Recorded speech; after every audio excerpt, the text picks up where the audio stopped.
আওয়ামী লীগ নিষিদ্ধের দাবি গুরুত্বের সঙ্গে বিবেচনা করছে অন্তর্বর্তী সরকার। প্রধান উপদেষ্টা প্রেস উইং থেকে বিকেলে এক বিবৃতিতে তথ্য জানানো হয়েছে। বিবৃতিতে বলা হয়, সম্প্রতি বিভিন্ন রাজনৈতিক দল, সংগঠন ও জনগণের পক্ষ থেকে স্বৈরশাসন ও সন্ত্রাসী কর্মকাণ্ডের অভিযোগে আওয়ামী লীগ নিষিদ্ধের দাবি উঠেছে।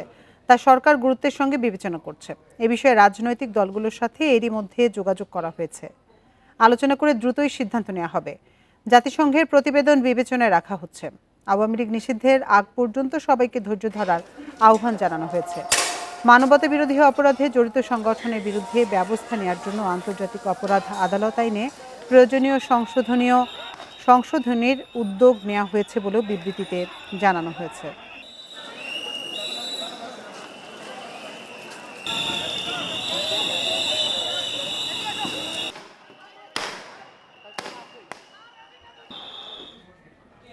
এ নিয়ে আরো জানাতে এবার বার্তা কক্ষ থেকে আমাদের সাথে যোগ দিচ্ছেন সহকর্মী মাহমুদ শরীফ।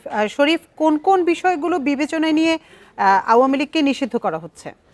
দেখুন, আওয়ামী লীগ নিষিদ্ধের দাবি ৫ আগস্ট ছাত্র জনতার যে গণ-অভ্যুত্থানের পরপরই বিভিন্ন সংগঠনের পক্ষ থেকে তোলা হয়েছে এবং এর প্রেক্ষিতে আমরা দেখেছি শুরুতে ছাত্রলীগের রাজনীতি নিষিদ্ধ করা হয়। এরপর আমরা দেখেছি যে ছাত্র জনতার ব্যানারে বিভিন্ন সময় আওয়ামী লীগকে নিষিদ্ধের দাবি তোলা হয়েছে। এখানে মূলত যে বিষয়টি বলা হয়েছে যে জুলাই আন্দোলন যে ছিল, গণ-অভ্যুত্থান ছিল, সেই গণ-অভ্যুত্থানে আওয়ামী লীগের বিভিন্ন নেতার সুস্পষ্ট বক্তব্য ছিল যে ছাত্র জনতার যে আন্দোলন সেটিকে দমানোর জন্য পুলিশকে গুলির নির্দেশ দেওয়া হয়েছে। এমনকি দাবি করা হয়েছে যে এই গুলির নির্দেশ সাবেক প্রধানমন্ত্রী শেখ হাসিনার পক্ষ থেকে দেওয়া হয়েছে এবং সেটি যখন আওয়ামী লীগ সভানেত্রী নির্দেশ দিয়ে থাকেন সেটি আওয়ামী লীগের পক্ষ থেকে দলীয় নির্দেশই হয়ে থাকে। এটি একটি যুক্তি দাঁড় করানো হয়েছে যে যেহেতু এই যে এত মানুষ হত্যার পেছনে আওয়ামী লীগের সরাসরি ইন্ধন ছিল, নির্দেশ ছিল, যে কারণে তাদেরকে নিষিদ্ধ করতে হবে। এবং আমরা জানি যে ৫ আগস্ট যখন শেখ হাসিনা বাংলাদেশ ছেড়ে ভারতে পালিয়ে যায়, এরপরেও কিন্তু বিভিন্ন জায়গায় ব্যাপক সহিংসতার ঘটনা ঘটেছে। আমরা দেখেছি যে ছাত্র জনতার যারা আন্দোলনে ছিল তাদের লাশও পুড়িয়ে দেওয়া হয়েছে।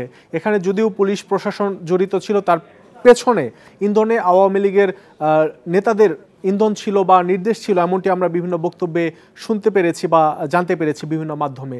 এখন যে বিষয়টি দেখা গেছে যে সম্প্রতি আবারও কিন্তু আওয়ামী লীগ নিষিদ্ধের দাবিতে গতকাল থেকেই বলা চলে যে আবারও জোরালো আন্দোলন গড়ে উঠেছে, যেটি অন্তর্বর্তী সরকারের প্রধান উপদেষ্টার বাসভবনের সামনে গতকাল থেকে রাতভর বিরতিহীনভাবে এই অবস্থান কর্মসূচি চলছে, যেটি এখন এই মুহূর্তে অন্তর্বর্তী সরকারের যে প্রধান উপদেষ্টার যে বাসভবন ঠিক তার অদূরেই সমাবেশ হচ্ছে। এবং যতটুকু আমরা জেনেছি যে সেখান থেকে বলা হচ্ছে যে পর্যন্ত আওয়ামী লীগকে নিষিদ্ধ করা না হবে ততক্ষণ পর্যন্ত তারা তাদের যে অবস্থান সেই অবস্থান থেকে সরে যাবে না। আমরা যতটুকু যারা আন্দোলন করছে এখন তাদের বক্তব্যে যতটুকু বুঝতে পারছি যে তাদের পক্ষ থেকে যে চাপ, সেই চাপের প্রেক্ষিতে আজকে অন্তর্বর্তী সরকারের প্রেস উইং থেকে একটি গণমাধ্যমে প্রেস বিজ্ঞপ্তি পাঠানো হয়েছে। সেখানে উল্লেখ করা হয়েছে যে বিভিন্ন দল, সংগঠন এবং ব্যক্তির আবেদনের বা চাওয়ার প্রেক্ষিতে তারা বিষয়টিকে আমলে নিয়ে গুরুত্বের সাথে বিবেচনা করছে। এবং জানতে চাই যে রাজনৈতিক দলগুলোর সঙ্গে আলোচনার কথা বলা হয়েছে, এ ব্যাপারে কি তথ্য আছে আপনার কাছে? দেখুন, ৫ আগস্টের পরেই এ নিয়ে দফায় দফায় আলোচনা ওঠে আওয়ামী লীগ নিষিদ্ধের প্রসঙ্গ। বিশেষ করে ছাত্রলীগ যখন নিষিদ্ধ হয়, এরপরে আওয়ামী লীগ যে মূল দল, এই মূল দলের প্রেক্ষিত যখন আসে নিষিদ্ধের, তখন আমরা দেখেছি যে প্রধান দল হিসেবে বিএনপি কিন্তু তাদের যে অবস্থান সেই অবস্থান সরকারের উপর ছেড়ে দিয়েছে, জনগণের উপর ছেড়ে দিয়েছে বা আদালতের উপর ছেড়ে দিয়েছে, বা কখনো তাদের নেতাদের বক্তব্যে উঠে এসেছে যে এটি নির্বাহী আদেশে হতে পারে, এরকমটি বলেছে। কিন্তু রাজনৈতিক বড় দল যে কয়েকটা আছে, যদি বলতে চাই যে হাতে গোনা দু একটি দল ছাড়া বেশিরভাগ বড় দল কিন্তু আওয়ামী লীগকে নিষিদ্ধের বিষয়ে তাদের যে সুস্পষ্ট অবস্থান সেটি কিন্তু তারা পরিষ্কার করে এখন পর্যন্ত তুলে ধরেনি। বার্তা কক্ষ থেকে সবশেষ তথ্য জানাচ্ছিলেন সহকর্মী মাহমুদ শরীফ।